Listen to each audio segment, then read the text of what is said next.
Hello students, welcome to MKH. मैं रूबी सिंह आठिया और आज हम करने वाले हैं आपका जो चैप्टर नंबर 11 है, कार्य, ऊर्जा और शक्ति। अब मैंने आपके सामने लिखा है कार्य और शक्ति। वो किस लिए लिखा है? क्योंकि ऊर्जा वाला पोर्शन तो हमारा सिलेबस में है नहीं, तो हमें केवल और केवल कार्य और शक्ति पर ही ध्यान देना है। ठीक है, तो पार्ट फर्स्ट में हमने कार्य के बारे में सब कुछ जान लिया था कि कार्य का फॉर्मूला क्या होता है। तो आपने देखा था कार्य क्या होता है, बल इंटू बल की दिशा में विस्थापन। ठीक है, तो बल की दिशा में विस्थापन लेने के लिए हम क्या करते हैं, W is equals to F S क्या ले लेते हैं, कॉस थीटा ले लेते हैं। और थीटा क्या होता है? थीटा होता है कोण, और कोण किस किस के बीच में होता है? बल की दिशा और विस्थापन की दिशा के मध्य में बनने वाला जो कोण होता है वो होता है थीटा। ठीक है, तो मैंने आपको बताया था कि आपकी पाठ्य पुस्तक के जो भी न्यूमेरिकल्स हैं, ठीक है, कुछ सवाल जो है कि बल इतना है, विस्थापन इतना है, तो बताइए कार्य वर्क डन कितना होगा, वो आपको फाइंड करना है। ठीक है, क्योंकि नेक्स्ट हम किस टॉपिक पर जाने वाले हैं, नेक्स्ट हम जाएंगे शक्ति वाले टॉपिक पर। और शक्ति निकालने के लिए, शक्ति फाइंड करने के लिए हमें कार्य ज्ञात करना आना चाहिए। ठीक है, तो इसलिए हम जो है बेसिक से दो क्वेश्चन की कार्य कैसे ज्ञात किया जाता है वो कर लेते हैं। उसके बाद हमारा नया फ्रेश टॉपिक जो है शक्ति, उसको हम स्टार्ट करेंगे। ठीक है, देखिएगा क्वेश्चन क्या कहता है कि यदि सफर में जाते समय आप 12 किलोग्राम के एक बैग को धरती से उठाकर आपने क्या किया। सबसे पहले देखिएगा क्वेश्चन क्या कहता है। क्वेश्चन नंबर 1 क्या कहता है कि आपने, सुन लीजिएगा क्वेश्चन को, यदि सफर में जाते समय आप, साथ के साथ नोट करना चाहिए तो नोट भी कर लीजिए, यदि सफर में जाते समय आप 12 किलोग्राम का एक बैग, 12 किलोग्राम का यानी बैग का द्रव्यमान कितना है, बैग का द्रव्यमान दिया है कितना है, 12 किलोग्राम का। 12 किलोग्राम के एक बैग को धरती से उठाकर 1.5 मीटर ऊपर अपनी पीठ पर रखते हैं। आपने कितना ऊपर उठाया है, यानी कितनी ऊंचाई पर रखा है बैग को, तो आप कह देंगे ऊंचाई कितनी उठाई आपने, तो आप कह देंगे ऊंचाई, जिसको हम H से लिखेंगे, ऊंचाई कितनी है, 1.5 मीटर ऊंचाई बैग को आपने तय करवाई है। ठीक है, बैग को नीचे से उठाया और 1.5 मीटर ऊपर उठाया है, ऊपर अपनी पीठ पर रखते हैं। तो बैग पर किए गए कार्य की गणना कीजिए। किस पर कार्य की गणना करनी है? बैग पर कार्य की गणना करनी है, यानी आपको कार्य बताना है कि कितना होगा। अब आप कहेंगे कि बैग को ध्यान दीजिएगा कि मान लीजिए ये ज़मीन है, ज़मीन पर मान लीजिए कि कोई बक्सा पड़ा हुआ था, इस तरह से एक बैग पड़ा हुआ था। आपने उस बैग को यहाँ से उठाया और ऊपर लेके गए। आप इस बैग को उठाते हैं और ऊपर लेके जाते हैं। कितना ऊपर लेके जाते हैं, तो आप देखेंगे कि 1.5 मीटर ऊपर लेकर के गए। लेकिन आपको इस बैग को उठाने में कितना काम करना पड़ेगा, जितना इस बैग का भार है उतना काम करना पड़ेगा। अब बैग का भार कितना होगा, तो आप कह देंगे जितने बल से पृथ्वी इस बैग को खींच रही है उतना ही इसका भार हो जाएगा। तो पृथ्वी इस पर कितना बल लगा रही है, यानी इस पर गुरुत्वाकर्षण बल कितना लगेगा, तो आप कह देंगे कि F क्या होता है, F होता है MA। F क्या होता है, MA। अब इसको हम ऊपर लेकर के जा रहे हैं, लेकिन नीचे की तरफ इस पर एक हम यहाँ पर ये मान के चलते हैं कि नीचे की तरफ इस पर कितना बल लगाया जा रहा है। ठीक है, तो नीचे की तरफ कितना बल लगाया जा रहा है वही इसका भार हो जाएगा। ठीक है, यानी बल हो जाएगा। अब देखिए नीचे की तरफ धरती इस पर कितना बल लगा रही है, तो आप कह देंगे M × G, इतना बल लगा रही है। ठीक है, और ब्रैकेट में दिया हुआ है कि G कितना मान के चलना है आपको। G की वैल्यू आपको दी हुई है 10 मीटर पर सेकंड स्क्वायर, इतना लेना है G की वैल्यू। ठीक है, तो आप कह देंगे कि धरती इस पर कितना फोर्स लगा रही है, F बराबर mg। तो इतना ही फोर्स या इतना ही बल लगा के हम भी इसको ऊपर उठाएंगे, क्योंकि इतना बल नहीं लगाया तो ये उठेगा नहीं। तो हम mg के जितना बल लगाएंगे और इसको ऊपर उठाएंगे, यानी हम भी ऊपर की तरफ कितना लगाएंगे, F बराबर mg लगाएंगे। अगर F बराबर mg नहीं लगाएंगे तो ये बैग उठेगा क्या, नहीं उठेगा। तो आप कह देंगे F बराबर mg, यानी हमारे द्वारा लगाया गया बल कितना हो जाएगा, बल हो जाएगा द्रव्यमान गुणा G। द्रव्यमान कितना है, mg। m कितना है, आप कह देंगे द्रव्यमान, जिसको हम ब्रैकेट में हम लिख लीजिए 12 किलोग्राम गुणा G की वैल्यू कितनी है, तो आप कह देंगे G की वैल्यू हमें पता है मीटर पर सेकंड स्क्वायर दे रखी है, कोई प्रॉब्लम वाली बात नहीं है। इन दोनों को गुणा कर दिया तो 12 गुणा 10 कितने हो गए, 120 किलोग्राम मीटर पर सेकंड स्क्वायर लिख दो। या फिर आपको पता है बल का मात्रक क्या होता है, बल का मात्रक होता है न्यूटन। तो आप सीधा भी कह सकते हो कि 120 न्यूटन चाहे तो 120 न्यूटन कर दो, चाहे तो ये लिख दो, एक ही बात है, ठीक है।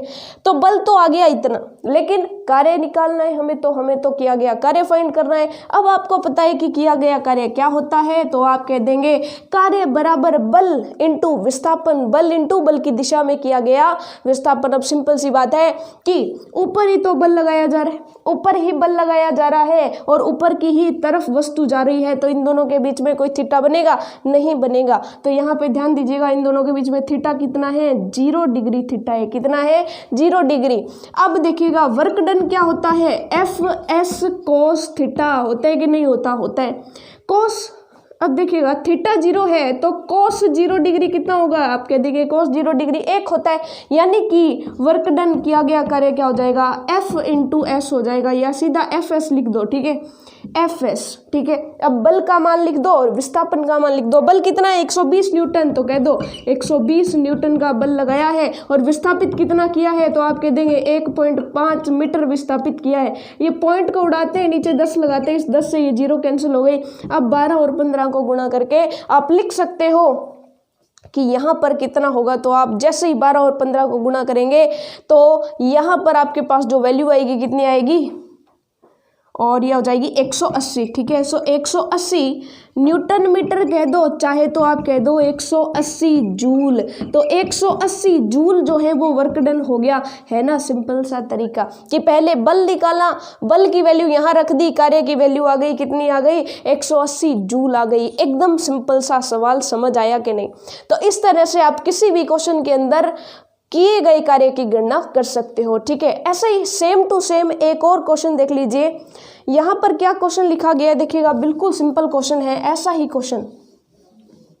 अब क्वेश्चन को ध्यान से सुनिएगा, पीडीएफ में आपको वो क्वेश्चन लिखा हुआ मिलेगा। पीडीएफ के अंदर क्वेश्चन अगर पूरा नोट करना चाहते हैं तो क्वेश्चन पूरा नोट किया हुआ आपको मिलेगा, ठीक है। अब देखिएगा क्वेश्चन क्या कहता है। पाठ्य पुस्तक का ही उदाहरण नंबर 2 है आपकी पाठ्य पुस्तक का। क्या कहता है? एक व्यक्ति 5 न्यूटन बल लगा करके रस्सी से बंधी वस्तु को इस प्रकार खींच रहा है कि रस्सी क्षैतिज से 30 डिग्री का कोण बना रही है, ठीक है। उस वस्तु को 20 मीटर ले जाने में कितना कार्य करना पड़ेगा? तो जैसे जैसे वो आपको बोल रहा है वैसे वैसे मान लिख लीजिए, चित्र अपने बाद में बनाएंगे। देखिएगा सबसे पहले क्या कहता है, एक व्यक्ति 5 न्यूटन बल लगा रहा है। तो सबसे पहले उसने क्या कह दिया कि कोई वस्तु है उस पर कि यानी लगाया गया बल कितना है, ब्रैकेट में हम एफ भी लिख लेते हैं क्योंकि बल को किससे लिखते हैं? एफ से। एफ कितना लगा रहा है? तो आप कह देंगे एफ लगा रहा है 5 न्यूटन। उसके बाद दूसरी चीज देखिएगा, रस्सी जो है वस्तु को इस प्रकार खींच रही है कि रस्सी क्षैतिज से 30 डिग्री का कोण बना रही है। तो अब देखिएगा सिंपल सी बात है कि ये इस प्रकार कोई वस्तु है, जमीन पर कोई वस्तु रखी हुई है, ठीक है, और रस्सी जो है उसको इस तरफ खींच रही है, जैसे कि ट्रॉली बैग खींचते हैं ना, ट्रॉली बैग खींचते हैं। ट्रॉली बैग पर बल तो इधर की साइड में लग रहा है, लेकिन ट्रॉली बैग चलता तो सीधा सीधा है ना, ठीक है, कि बल तो ऐसे चल रहा, ऐसे लग रहा है, ठीक है, क्योंकि ट्रॉली बैग आपके हाथ में तो आप इसको थोड़ा सा टेढ़ा खींच रहे हो, लेकिन ट्रॉली बैग चल तो सीधे सीधे रहा है, ठीक है। तो बल कितना लगाया जा रहा है? 5 न्यूटन का बल लगाया जा रहा है और विस्थापन इधर हो रहा है। विस्थापन कितना हुआ वो भी दे रखा है कि 20 मीटर ले जाया गया। तो विस्थापन कितना दिया गया, जिसको आप एस भी कहते हो, कितना है? 20 मीटर वस्तु को ले जाया गया इस तरफ खींच करके। अब हमें क्या चाहिए? किए गए कार्य के लिए इन दोनों के बीच में कोण चाहिए। तो वो कह रहा है कि क्षैतिज और बल के बीच में कितना कोण है। तो आप कह देंगे क्षैतिज और बल के बीच में इस तरह से, मान लीजिए इस तरफ विस्थापन है, ऊपर मान लेते हैं कि ये विस्थापन 20 मीटर है। तो आपको कह रहा है कि इन दोनों के बीच में थीटा जो है वो कितना डिग्री है? उसने कहा है कि 30 डिग्री का कोण है।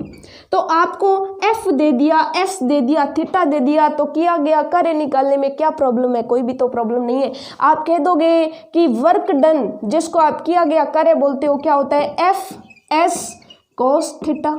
एफ की वैल्यू कितनी? 5 न्यूटन। और एस की वैल्यू कितनी? अच्छा, न्यूटन नहीं लगाते हो तो भी काम चल जाएगा। चलिए सबसे पहले तो कोस थीटा का मान निकालते हैं। कोस थीटा कितना है? कोस 30 डिग्री है। और कोस 30 डिग्री का मान बताइए कि कितना होता है। आप में से सभी लोग जानते हैं कि कोस 30 का मान कितना होता है। तो आप कह देंगे cos 30 का मान होता है √3/2। अब √3/2 की वैल्यू कैसे निकालें? तो बच्चे लोगों वैल्यू निकालने की जरूरत ही नहीं है, क्वेश्चन में नीचे दे तो रखा है कि cos 30 डिग्री की वैल्यू है 0.866। इतना आसान बना के दे रखा है, सब कुछ दे रखा है। तो cos 30 की वैल्यू कितनी दे रखी है? ब्रैकेट में देखो नीचे 0.866, ठीक है। तो ये जो है cos थीटा की वैल्यू दे रखी है, तो ये वैल्यू आप यहाँ पर रख दोगे, f का मान रख दो, s का मान रख दो, किया गया कार्य आ जाएगा। चलिए अब इसको सोल्व करते हैं। f कितना है? 5 न्यूटन है। s कितना है? 20 मीटर है। और थीटा कितना है? cos थीटा की वैल्यू कितनी आ गई? 0.866, ठीक है। इसको उड़ाते हैं, नीचे 1000 आ जाएगा, ठीक है। 1000 से ये यानी 0 0 कट गया। अब ऊपर से गुणा करके, क्योंकि देखिएगा 5 दूने 10 होते हैं, तो 1 0 और काट दें इन दोनों से, तो अब आ गया 10, ठीक है। 10 से पॉइंट वापस लगा दो तो कितना आ जाएगा? 86.6। अब देखिएगा कार्य का मात्रक क्या होता है, तो आप कह देंगे कार्य का मात्रक तो पूछने की जरूरत ही नहीं है, कार्य का मात्रक तो जूल होता है। तो किया गया कार्य कितना आ गया? 86.6 जूल आ गया। एकदम सिंपल सा सवाल, समझ में आया कि नहीं? आप इसको एक और काम कर सकते हो, आप यहाँ पर एक और काम यहाँ पर आप कर सकते हो। देखिएगा बहुत ही सिंपल सा काम है कि यहाँ पर चाहे तो जूल लिख दो, चाहे तो कैपिटल जे लिख दो, एक ही बात है, ठीक है। तो आप कोई भी काम कर सकते हो, सिंपल जे लगा दो या जूल लगा दो, ठीक है। तो अब तो आप कहोगे कि अब तो हमें कार्य निकालने में कोई प्रॉब्लम नहीं है, चाहे तो हमें f का मान ma करके फाइंड करना पड़ जाए, चाहे तो हमें बल निकाल करके दे दे, जैसे इसमें डायरेक्ट दिया हुआ था कि 5 न्यूटन बल है, तो बल और विस्थापन अगर दे दिया तो उसको गुणा करना है, बल और विस्थापन के बीच में थीटा दे दिया तो cos थीटा की वैल्यू निकाल के पूरा वर्क डन हम निकाल देंगे। तो एकदम सिंपल सा ये है फिजिक्स का एक चैप्टर, बहुत ही प्यारा सा चैप्टर है, बहुत ही मज़ेदार सा चैप्टर है। और अगर ऐसा क्वेश्चन एग्जाम में आ गया तो सचमुच में आपका क्वेश्चन कहीं नहीं जाएगा, ठीक है। अब देखिएगा नेक्स्ट जो टॉपिक है हमारा, कार्य तो हमने अच्छे से कर लिया। अब बात करते हैं शक्ति या पावर। अब देखिएगा पावर किसको कह सकते हैं? अब मान लीजिए एक उदाहरण लेते हैं हम, ठीक है। एक उदाहरण लेते हैं कि मान लीजिए दो धावक हैं। धावक का मतलब एथलीट मान सकते हो, जो रेसिंग करते हैं, ठीक है, जो दौड़ करके एक स्थान से दूसरे स्थान तक जाते हैं। मान लीजिए कि एक रेस चल रही थी और दोनों को एक पॉइंट पर खड़ा कर दिया, ठीक है। मान लीजिए ये है राम और ये है श्याम। राम और श्याम को दोनों को एक ही पॉइंट पर खड़ा कर दिया और इनको कहा कि जैसे ही सीटी बजे दौड़ पड़ना, ठीक है। जैसे ही सीटी बजे दौड़ पड़ना, तो जैसे ही सीटी बजाई गई ये दौड़ पड़े, ठीक है। अब ये दौड़ करके गए तो श्याम तो यहाँ पर पहुँचने में कितना टाइम लेता है? मान लीजिए काफ़ी लंबी दूरी थी, तो श्याम तो यहाँ पर पहुँचने में मान लीजिए 5 मिनट का समय लेता है। श्याम कितनी टाइम लेता है? 5 मिनट का। और यहाँ पर आकर के कहता है कि लो गुरुजी मैं तो पहुँच गया, ठीक है। अब दूसरा जो है, राम धीरे धीरे दौड़ करके जाता है। अब राम धीरे धीरे जाता है तो राम को लग जाती है 10 मिनट। राम को क्या लग गई? 10 मिनट। और राम जो है धीरे धीरे बीच में थोड़ा सा आराम करने के लिए भी रुका। क्यों? क्योंकि इसकी शक्ति कम है। तो यहाँ पर आप समझ सकते हो कि कार्य तो दोनों ही बराबर कर रहे हैं, दोनों चल तो इतनी ही दूरी रहे हैं, लेकिन किसी ने जल्दी चल ली और किसी ने धीरे धीरे चली। तो जो जल्दी चलेगा इसका मतलब उसकी पावर, उसकी शक्ति ज़्यादा है। तो अगर मैं पूछ लूँ यहाँ पर कौन शक्तिशाली है, तो आप कह दोगे कि श्याम शक्तिशाली है, राम में तो शक्ति है ही नहीं, है ना। तो ये सिंपल सी बात है कि यहाँ पर श्याम शक्तिशाली। इसका मतलब क्या हुआ? इसका मतलब क्या निकलता है? तो इसका मतलब ये निकलता है कि कार्य कितना हुआ उससे कोई मतलब नहीं है। कार्य दोनों सेम कर रहे हैं, लेकिन कार्य करने में कितना टाइम लिया गया वो महत्वपूर्ण है, ठीक है। सो शक्ति की सिंपल सी परिभाषा है, आप कह दीजिएगा कि कार्य संपन्न करने की दर को शक्ति कहते हैं। शक्ति का मतलब क्या है? कार्य संपन्न करने की दर को शक्ति कहते हैं। कार्य संपन्न करने की दर को शक्ति कहते हैं। तो ये चीज़ समझ आई कि कार्य जो जितना जल्दी कर देगा इसका मतलब उसकी शक्ति उतनी ही ज़्यादा हो जाएगी। अब शक्ति जो है वो एक सदिश राशि है या अदिश राशि है, तो शक्ति की कोई दिशा नहीं होती है, तो ये हमेशा क्या होती है, एक अदिश राशि होती है। तो आप कह देंगे कि यह एक अदिश राशि है, शक्ति एक अदिश राशि है, शक्ति एक अदिश राशि है। इतनी चीज क्लियर हो गई ना कि शक्ति एक क्या है, अदिश राशि है। अब उसके बाद क्वेश्चन आता है कि शक्ति का फॉर्मूला क्या होगा। तो देखिएगा,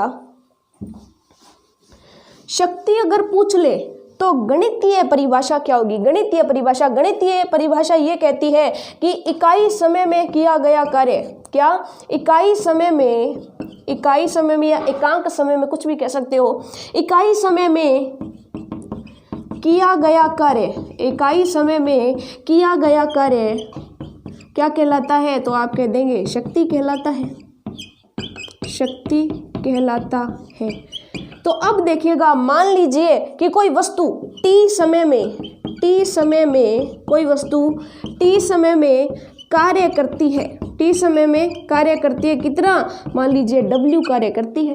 अब t समय में w कार्य करती है, लेकिन हमें तो क्या निकालना है, हमें तो इकाई समय में निकालना है। तो हम इसको भी t से भाग देते हैं, इधर भी t से भाग देते हैं, दोनों तरफ t से भाग देते हैं। इसको t से भाग दिया, कितना आ जाएगा, एक। तो आप कह देंगे एक या इकाई, जो भी लिख दें, इकाई समय में, इकाई समय में किया गया कार्य कितना हो जाएगा, दोनों तरफ क्या किया है हमने, t से भाग दिया ना, तो इधर भी t से भाग दे देंगे। और आपको पता है इकाई समय में किया गया कार्य क्या होता है, शक्ति होता है। तो इसको लिख देंगे शक्ति या फिर पावर। तो पावर का फॉर्मूला क्या हो गया, W/T, यानी कि कार्य बटा समय कितना होता है, शक्ति होता है। तो जब भी शक्ति का फॉर्मूला पूछे तो सिंपल सी बात, शक्ति पावर बराबर किया गया कार्य बटा में समय। अब यहाँ पर आता है कि शक्ति का मात्रक क्या होता है। तो वैसे तो आप कौन सा मात्रक ले सकते हो, जूल, कार्य का मात्रक क्या है, तो आप कह देंगे जूल है। और अगर मैं कहूँ समय का मात्रक कितने, तो आप कह देंगे सेकंड है। तो वैसे तो शक्ति का मात्रक आप बता सकते हो क्या, जूल बटे सेकंड। बता सकते हो कि नहीं बता सकते, बिल्कुल बता सकते हो, लेकिन इसका स्पेशल मात्रक भी होता है। तो अगर आपसे पूछ लिया जाए कि शक्ति का मात्रक क्या है, तो आप कह देंगे कि शक्ति का मात्रक तो जी वाट होता है। कितना होता है, वाट होता है। तो आप कह देंगे कि इसका मात्रक जो है, चाहे आपसे SI मात्रक पूछ ले, चाहे आपसे MKS मात्रक पूछ ले, एक ही बात है, मात्रक कितना है, इसका मात्रक है वाट, जिसको आप WATT लिखते हो, ठीक है, वाट, ठीक है। यहाँ तक कोई दिक्कत वाली बात नहीं है। वाट जो है इसका क्या होता है, मात्रक होता है। अब आपसे पूछ लिया गया कि कई बार आपने सुना होगा किलोवाट, मेगावाट, और कई बार आप सुनते हो कि कितने HP का ट्रैक्टर है। जब भी ट्रैक्टर लाते हैं, क्योंकि ग्रामीण क्षेत्र से ज़्यादातर जो है भारत की जनसंख्या ग्रामीण क्षेत्रों में रहती है, तो ग्रामीण क्षेत्र वालों से अगर पूछ लिया जाए कि हॉर्स पावर क्या होती है, HP क्या होती है, तो आपको वो भी पता होना चाहिए कि ट्रैक्टर की जो पावर होती है, जो मशीनें होती हैं बड़ी बड़ी, उनकी जो पावर है वो किस में मापी जाती है, HP यानी हॉर्स पावर, अश्व शक्ति, ठीक है। घोड़े को अश्व कहते हैं, हॉर्स कहते हैं, तो अश्व शक्ति में मापा जाता है। तो अश्व शक्ति में कितने वाट होते हैं, ये भी आपको यहाँ पे पता होना चाहिए। तो देखिएगा, ध्यान से सुनिएगा, बहुत ही इंटरेस्टिंग है। देखिएगा, मीटर आपको पता है, मीटर किसका मात्रक है, दूरी का, ठीक है। अब उसी में अगर हम कर दें किलोमीटर, मीटर किलोमीटर बन गया, तो किलो में कितने आते हैं, 1000 आते हैं। तो वैसे ही वाट तो हो गया, ठीक है, लेकिन जैसे ही हम बात करेंगे किलोवाट की, तो यहाँ पर कितने वाट आएंगे, तो आप कह देंगे किलो आ जाए कहीं पे भी, तो उसका मतलब 1000 वाट ही होता है, तो 1000 वाट आ जाएंगे, ठीक है। किलोवाट, 1 किलोवाट बराबर 1000 वाट होते हैं। और दूसरी बात अगर पूछ लिया जाए कि मेगावाट क्या होता है, तो आपको पता होना चाहिए कि जब किलोवाट का भी, यानी इस तरह से देखिएगा कि 1 मेगावाट बराबर कितने होते हैं, 1000 किलोवाट होते हैं।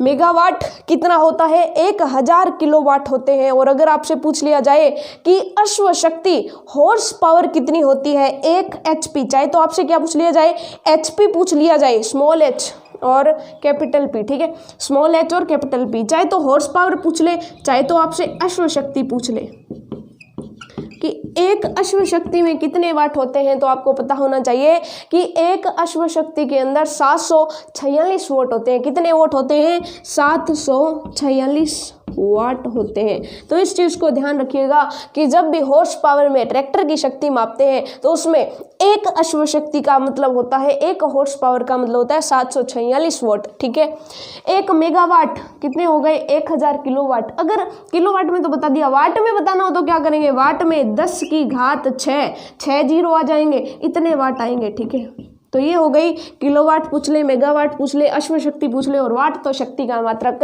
है ही। इतनी चीज क्लियर हो गई ना। तो ये बात हुई हमारी शक्ति की। ठीक है, अब शक्ति पर एक आध क्वेश्चन कर लेते हैं, उसके बाद हम विद्युत शक्ति पर जाएंगे कि विद्युत शक्ति क्या होती है। उसके बाद विद्युत शक्ति के अंदर जैसे आपने देखा होगा कि विद्युत कितना हमने यूज किया, कितना नहीं यूज किया, तो वो किस में मापा जाता है? तो वो एक यूनिट में। आप कहते हैं ना इतनी यूनिट बिजली जो है जल गई, इतनी जो यूनिट है बिजली, इतने का बिल आया है, तो वो यूनिट क्या होती है? एक यूनिट में कितनी बिजली आती है, कितनी पावर आती है, ऊर्जा आती है, वो सारी चीजें हम यहाँ पर समझने वाले हैं। ठीक है, तो चलिए अब जो है हम समझते हैं विद्युत शक्ति को। अब देखिएगा स्टूडेंट्स, आपको ये चीज़ समझनी पड़ेगी कि आपका अब की बार विद्युत वाला चैप्टर तो सिलेबस में है नहीं।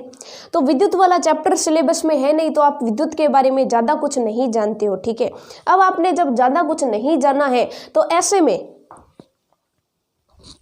ऐसे में फिर आप विद्युत शक्ति को कैसे समझेंगे? विभवांतर क्या होता है, इसको कैसे समझेंगे? धारा क्या होती है, इसको कैसे समझेंगे? तो इसको हम जो है थोड़ा सा इसकी एक देखते हैं कि थोड़ा सा टच ले लेते हैं हम विद्युत शक्ति का, थोड़ा सा पढ़ लेते हैं, थोड़ा सा समझ लेते हैं कि विभवांतर क्या होता है, विभव क्या होता है। फिर जब आप विद्युत शक्ति को पढ़ेंगे तो आपको कोई डाउट नहीं रहने वाला है। ठीक है, तो देखिएगा सिंपल सी चीज़। देखिए, सबसे पहले हम समझते हैं कि विद्युत धारा क्या होती है। सबसे पहले हम समझते हैं विद्युत धारा क्या होती है। तो देखिएगा, मान लीजिए ये कोई तार है और तार के आपके मान लीजिए ये कोई बल्ब लगाया हुआ है। ठीक है, बल्ब लगाया हुआ है और यहाँ पर आपने क्या लगा दिया? कोई सोर्स दे दिया। ठीक है, क्योंकि सोर्स तो देना पड़ेगा ना, विद्युत शक्ति अगर नहीं आएगी तो बल्ब नहीं जलेगा। ठीक है, तो बल्ब जलाने के लिए हमने कोई सोर्स दे दिया। ठीक है, अब आपको पता है कि विद्युत धारा का प्रवाह का मतलब क्या होता है कि तार के अंदर आवेशों का गमन होता है। आवेश एक स्थान से दूसरे स्थान तक जाते हैं। ठीक है, तो आवेश एक स्थान से दूसरे स्थान तक जाएंगे और इस बल्ब को ऊर्जा प्रदान कर देंगे। ऊर्जा प्रदान कर देंगे जो कि क्या होगी? विद्युत ऊर्जा। और ये बल्ब जो है विद्युत ऊर्जा को प्रकाश ऊर्जा में बदल करके आपके जो है रूम में या जहाँ पे भी आपने प्रकाश जलाना है वहाँ पर प्रकाश उत्पन्न कर देगा। यही तो होता है। ठीक है, अब देखिएगा कि अगर हमें पता करना है कि इसके अंदर कितनी विद्युत धारा बह रही है तो हम देखते हैं कि 1 सेकंड के अंदर कितना आवेश जो है प्रवाहित हो रहा है इस पूरी तार में से। ठीक है, इस पूरी तार में से 1 सेकंड में कितना आवेश प्रवाहित हो रहा है, तो उसे ही हम क्या कहते हैं? विद्युत धारा कहते हैं। ठीक है, अब पूरी तार का पता लगाने के लिए हम क्या कर लेते हैं? एक पॉइंट ले लेते हैं, फिक्स पॉइंट। अब इस पॉइंट से जितना जाएगा वही तो हो जाएगा टोटल आवेश। तो हम देखते हैं कि 1 सेकंड में कितना आवेश प्रवाहित हुआ है, वही क्या हो जाएगी? विद्युत धारा हो जाएगी। ठीक है, तो यहाँ पर देखिएगा कि अगर t समय में q आवेश प्रवाहित होता है, t समय में q आवेश प्रवाहित होता है तो इकाई समय में q का 1/t हिस्सा हो जाएगा। यानी कि यहाँ पर विद्युत धारा जो है वो क्या हो जाएगी? q/t हो जाएगी। यानी आवेश बटा समय क्या होता है? विद्युत धारा होता है। I = q/t। ठीक है, सिंपल सी चीज़ है, इसको समझिएगा कि t समय में अगर q आवेश प्रवाहित हो रहा है, t समय में q आवेश प्रवाहित हो रहा है तो दोनों को t से भाग दे दो। इकाई समय में कितना भाग होगा? q का tवां हिस्सा होगा। ठीक है, यानी कि q/t क्या होगा? एकांक समय में प्रवाहित आवेश, और वही तो क्या होती है? विद्युत धारा होती है। ठीक है, ये चीज समझ आ गई कि I = q/t किस लिए होता है? विद्युत धारा जब भी पूछ ले तो आवेश बटा समय होता है, कुल प्रवाहित आवेश बटा लिया गया कुल समय। ठीक है, तो q/t होता है। इतनी चीज समझ आ गई। अब बात करते हैं विभवांतर क्या होता है। ठीक है, देखिएगा कि विभवांतर का मतलब क्या होता है कि देखिएगा, आपने पानी को बहते हुए देखा होगा। पानी कहाँ से कहाँ तक बहता है? तो आप कह देंगे कि पानी जो है वो ऊंचाई से नीचे की तरफ बहता है, ऊंचाई से नीचे की तरफ बहता है। ऐसा ही तो होता है ना, जहाँ से ऊंचाई है जिस तरफ ढलान रहेगी उस तरफ पानी बहता चला जाएगा। तो वही ढलान जो होती है वो क्या होता है? एक अंतर होता है, ऊंचाई का अंतर होता है। ठीक है, वैसे ही थोड़ा सा दिमाग में इमेज बनाइएगा। ठीक है, वैसे ही इस तार के अंदर जब हम कोई सोर्स लगाते हैं, कोई बैटरी लगाते हैं, तो ये बैटरी जो है बैटरी क्या करती है कि एक सिरे से दूसरे सिरे, ये तार ही तो है, तार का एक सिरा और दूसरा सिरा जो दोनों टर्मिनल्स पर जुड़ा हुआ है बैटरी के, वो क्या करती है उन दोनों के अंदर अंतर उत्पन्न कर देती है, अंतर उत्पन्न कर देती है। तो अंतर की वजह से आवेश यहाँ से चलता है और इधर चला जाता है। जब इधर जाता है तो बीच में इसको अपनी ऊर्जा प्रदान करते हुए जाता है, जो कि क्या कहलाती है, विद्युत ऊर्जा कहलाती है। ठीक है, तो विद्युत ऊर्जा उसको देकर के आगे चलता रहता है।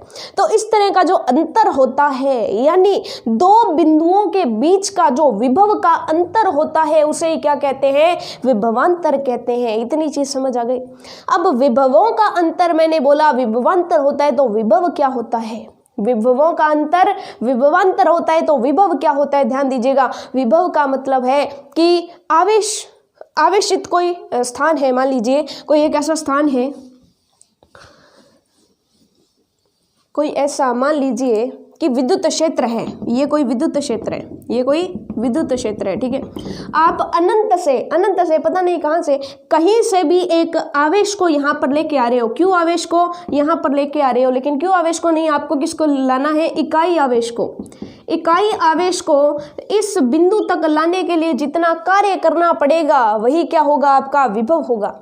यानी विभव का मतलब क्या है, विभव का मतलब है कि इकाई आवेश को, आप इस तरह से भी समझ सकते हो कि इकाई आवेश है, उसको तार में, वायर में चलाने के लिए, इकाई आवेश को वायर में एक बिंदु पर लाने के लिए जितना कार्य करना पड़ेगा उसे क्या कहते हैं, उस बिंदु का विभव कहते हैं। ठीक है, अब मान लीजिए किसी बिंदु पर कोई और विभव है और दूसरे बिंदु पर कोई और विभव है, तो उन दोनों के बीच में जब आवेश को लेकर के जाना है तो उन दोनों का अंतर जो होगा वो क्या होगा, विभवांतर होगा। ठीक है, तो एक तरह से आप इतना समझ सकते हो कि विभवांतर जो है, विभवांतर वो क्या है, इकाई आवेश पर किया गया कार्य।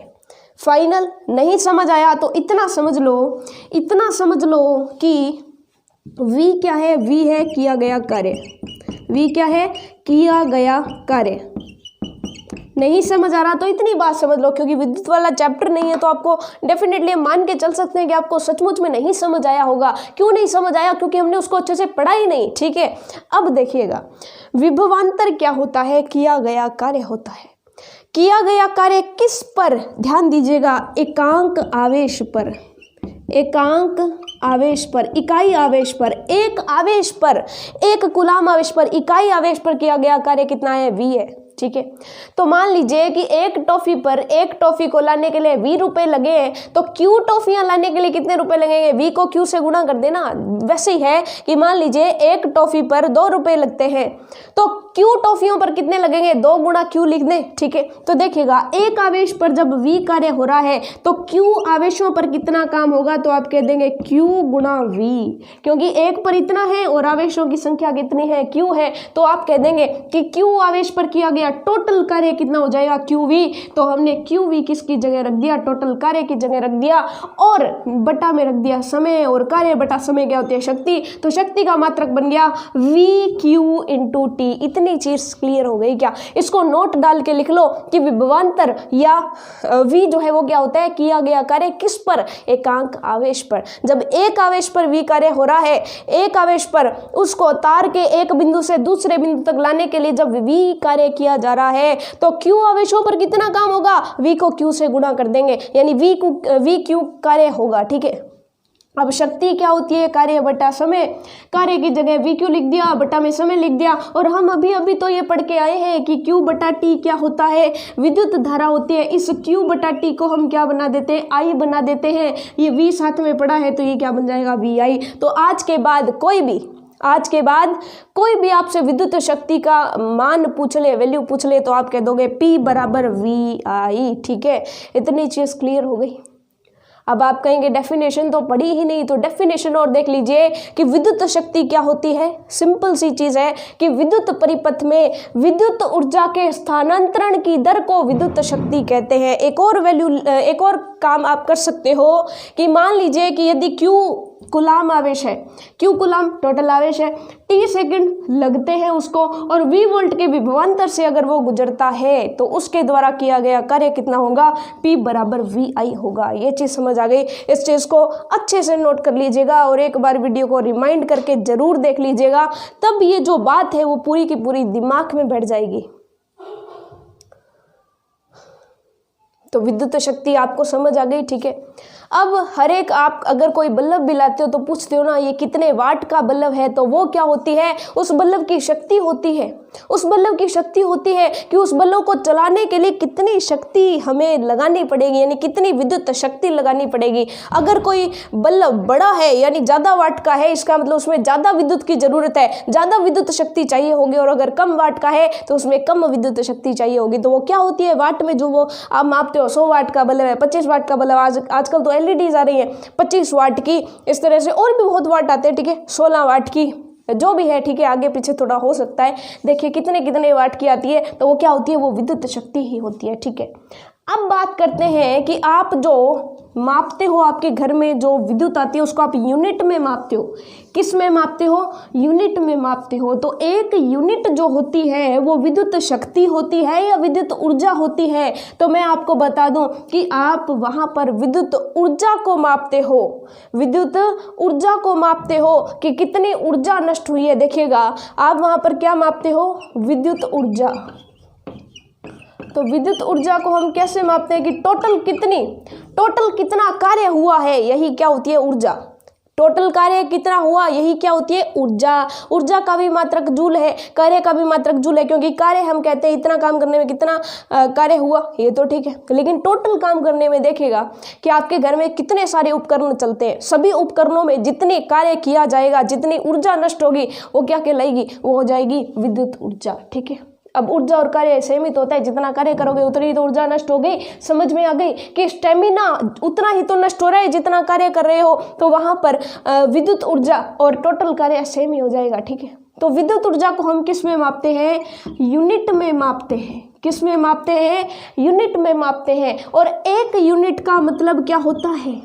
एक यूनिट का ध्यान दीजिएगा, एक यूनिट का मतलब होता है 1 किलोवाट आवर, किलोवाट घंटा। 1 किलोवाट घंटा बराबर होता है 1 यूनिट के। आप कहोगे ये क्या बात हुई, ये तो कुछ समझ में ही नहीं आ रहा है कि 1 किलोवाट गुणा घंटा जो है वो 1 यूनिट हो गई है, लेकिन ये 1 किलोवाट गुणा घंटा है क्या? तो देखिएगा, ध्यान से देखिएगा कि अगर कोई उपकरण है 1 किलोवाट का, अगर उपकरण है,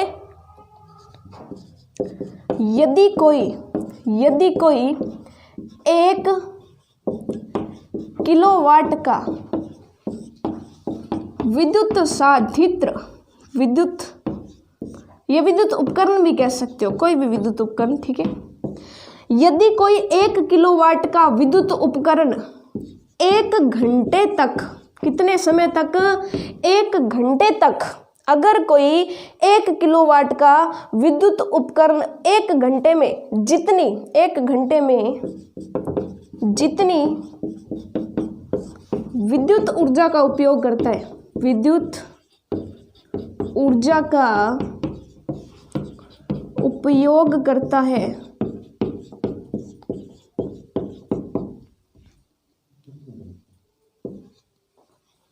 वह कुल ऊर्जा 1 यूनिट कहलाती है, 1 यूनिट कहलाती है। अब देखिएगा 1 किलोवाट का मतलब क्या होता है? 1000 वाट। 1 किलोवाट का मतलब क्या है? 1000 वाट, 1000 वाट, ठीक है। अब देखिएगा 1000 वाट का मान लो बहुत बड़ा बल्ब है आपके पास, 1000 वाट का। वैसे तो 100 वाट का तो बल्ब आपने देखा ही है, 100 वाट के 10 बल्ब ले लो, एक ही तो बात है।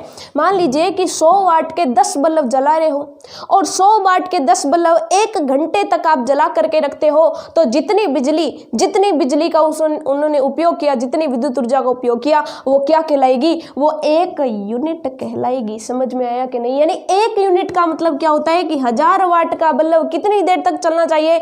1 घंटे तक चलना चाहिए।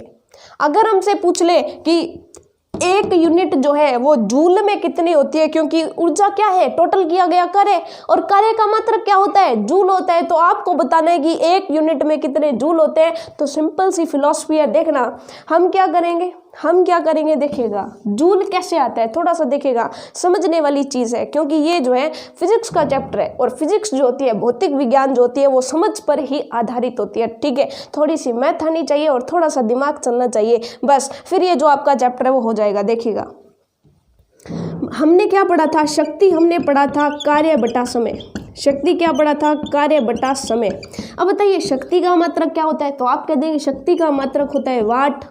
समय को इधर ले जाए, इधर भाग में इधर गुणा में आएगा तो गुणा। समय का मात्रक क्या होता है, तो आप कह देंगे सेकंड होता है, ठीक है। और कार्य का मात्रक क्या होता है, जूल होता है। तो एक चीज आपको समझ में आती है कि जूल का मतलब क्या होता है, वाट गुणा सेकंड।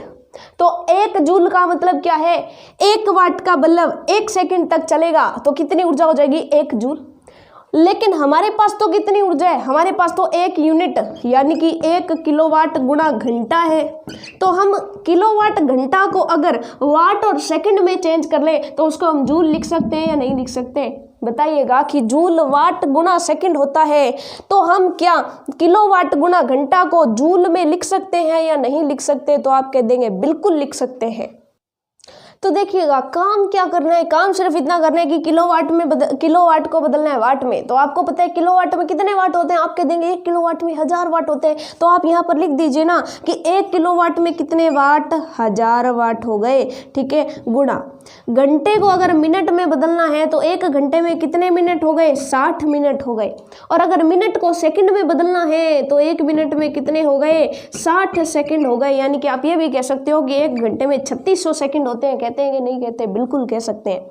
यानी कि ये क्या बन गया, अगर इसको गुणा कर दो तो 6 और 6 क्या हो गया, 36।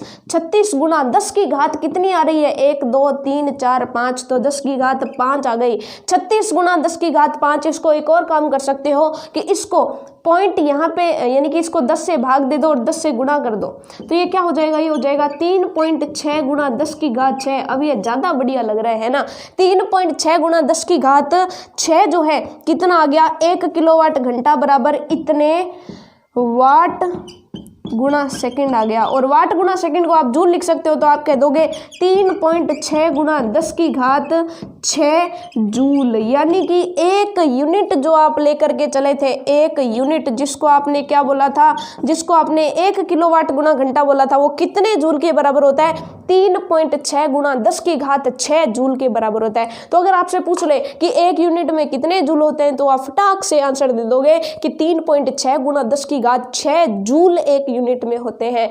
बता दो बच्चों, समझ आया कि नहीं। बहुत ही इंटरेस्टिंग है, बहुत ही मजेदार है कार्य और शक्ति, ठीक है।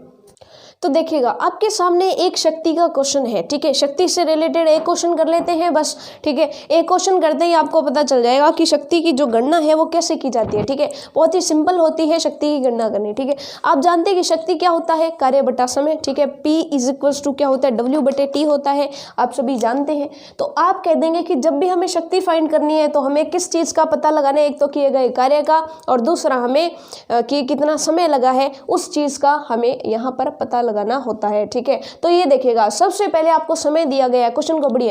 एक लिफ्ट 5 मिनट में, यानी कि दिया क्या गया है, सबसे पहले तो हमें समय यानी कि T दे दिया, तो पहली रिक्वायरमेंट तो हमारी पूरी हो गई कि समय कितना दिया है, 5 मिनट दिया है। कितना समय दिया है, 5 मिनट दिया है, ठीक है। उसके बाद देखिएगा, अब देखिएगा जब भी आपको समय मिनट में दिया गया हो तो एक चीज़ ध्यान रखनी है कि समय हमें किस में चाहिए, सेकंड में चाहिए। समय हमेशा किस में लेना है, सेकंड में लेना है। कि जूल में सबसे पहले जब हमने किया था तो हमने समय को किस में लिया था, सेकंड में। तो आपको समय को सेकंड में बदलना है। तो 1 मिनट में कितने सेकंड होते हैं, 60 सेकंड होते हैं। तो 5 में कितने होंगे, तो आप कह देंगे 5 गुना 60 कर दो, पता चल जाएगा। तो 6 5 30 यानी कि 300 सेकंड। तो समय कितना हो गया, समय हो गया हमारा 300 सेकंड। पहली चीज हमारा समय हमें मिल गया। अब हमें क्या निकालना है, कार्य निकालना है। तो कार्य किया गया, कार्य कैसे निकालेंगे, तो देखिएगा कार्य का फॉर्मूला क्या होता है। कार्य जो होता है वो होता है बल इंटू विस्थापन। क्या होता है, बल इंटू विस्थापन। अब बल क्या होता है, बल को भी ज्ञात करना पड़ेगा क्योंकि यहाँ पे बल नहीं दे रखा है। तो ध्यान दीजिएगा कि बल जो है बल क्या होता है, तो बल होता है F गुणा A। F गुणा A होता है, सॉरी माफ़ कीजिएगा, M गुणा A होता है, बल तो फाइंड ही कर रहे हैं। F बराबर क्या होता है, MA होता है। F बराबर क्या होता है, MA, जहाँ पे M क्या होता है, वस्तु का द्रव्यमान, और A क्या होता है, वस्तु का त्वरण। M क्या है, ध्यान दीजिएगा, M तो है द्रव्यमान कि उसका द्रव्यमान कितना है, और A है त्वरण। अब ध्यान दीजिएगा, यहाँ पर ज़्यादातर आपसे पूछेगा कि वस्तु या तो ऊपर जा रही है या तो वस्तु नीचे जा रही है, और जब भी वस्तु ऊपर या नीचे जाती है तो उस पर त्वरण कौन सा लगता है, पृथ्वी का गुरुत्वीय त्वरण लगता है। इसलिए जब भी वस्तु ऊपर नीचे जा रही होती है तो ये फॉर्मूला mg होगा, और g की वैल्यू कितनी रहेगी आपको पता है, g की वैल्यू रहेगी 10 मीटर पर सेकेंड स्क्वायर। ठीक है, तो यहाँ पर जब आपको बल निकालने तो आप क्या करेंगे, बल F बराबर m, द्रव्यमान कितना है तो 1000 kg है, तो आप कह देंगे 1000 kg दे रखा है, गुणा g कर दो, g कितना है 10 मीटर पर सेकंड स्क्वायर। तो इनको जैसे ही गुणा करोगे तो कितना आ जाएगा, 1000 गुणा 10 कितना हो गया 10,000, तो 10,000 को चाहे तो आप 10 की घात 4 लिख दो, 10 की घात 4 न्यूटन, 10 की घात 4 न्यूटन बल आ गया। तो बल कितना आया, 10 की घात 4 न्यूटन आ गया। अब अगर पूछा जाए कि कार्य कितना है तो आप कह देंगे कार्य कितना हो गया, तो आप कह देंगे कार्य बराबर क्या होता है, बल गुणा विस्थापन होता है। अब ऊपर ही तो बल लगाया जा रहा है और ऊपर ही विस्थापन है, तो cos थीटा, थीटा 0 होगा, थीटा 0 होगा तो cos थीटा क्या होगा 1, कि जब सेम ही दिशा में है तो बीच का थीटा नहीं लेना होता, तब तो कार्य क्या हो जाएगा, सीधा बल गुणा विस्थापन हो जाएगा। ठीक है, अब देखिए जरा विस्थापन कितना हुआ है, तो उसने दिया है कि विस्थापन आपका 300 मीटर हुआ है, 300 मीटर, और बल कितना है, बल है 10 की घात 4 न्यूटन। तो ये क्या हो जाएगा, हमारा कार्य जो है वो किस में आएगा, जूल में आएगा, और कितना आ जाएगा 3 गुणा 10 की घात 6, 3 गुणा 10 की घात 6, क्योंकि 2 तो घातें ये हो गई और 4 घात ये हो गई, तो 3 गुणा 10 की घात 6 जो है ये इतना हमारा क्या हो जाएगा, इतना हमारा आ जाएगा किया गया कार्य। अब हमें फाइंड क्या करनी है, अब हमें फाइंड करनी है शक्ति। तो आप कह देंगे शक्ति या पावर क्या होती है, शक्ति क्या होता है, कार्य बटा समय। बहुत ही सिंपल है, कार्य कितना है तो आप कह देंगे 3 गुणा 10 की घात 6 जूल है, और समय कितना है, समय सेकंड में निकाला था 300, 3 गुणा 100 ऐसे लिख दें, 3 गुणा 100 सेकंड है, तो 3 से 3 कैंसिल हो गया, तो 10 की घात 6 थी, 6 में से 2 तो कट गई, 2 कट गई तो कितनी हो गई 10 की घात 4, और शक्ति का मात्रक क्या हो जाएगा, शक्ति का मात्रक हो जाएगा वाट, यानी 10 की घात 4 वाट तो शक्ति आ रही है, और कार्य कितना आ रहा है, कार्य आ रहा है हमारा 3 गुणा 10 की घात 6 जूल। तो आज के बाद जब भी आपको कार्य या शक्ति निकालना हो तो इस प्रकार से आप ज्ञात कर सकते हैं। ठीक है, तो होपफुली आपके सारे के सारे डाउट यहाँ पर क्लियर हो गए होंगे कि कैसे कार्य निकालना है, कैसे शक्ति निकालनी है, और कार्य में ध्यान दीजिएगा कि यूनिट्स जो है, जो मात्रक हैं बहुत मायने रखती हैं, मात्रक बहुत मायने रखते हैं। मात्रक हमेशा आपको जो दूरी है वो मीटर में रखनी है, भार जो है द्रव्यमान जो है वो किलोग्राम में रखना है, और समय जो है वो आपको सेकंड में रखना है। अगर आपने ये 3 चीजें कर ली तो आपका ये जो क्वेश्चन है कार्य फाइंड करने वाला और शक्ति फाइंड करने वाला कभी भी गलत नहीं होगा। ठीक है, तो होपफुली चैप्टर बहुत ही इंटरेस्टिंग था, मजा आया होगा आपको। ठीक है, सो चैप्टर हुआ हमारा कंप्लीट, मिलेंगे नेक्स्ट वीडियो में, तब तक के लिए all the best for your self studies.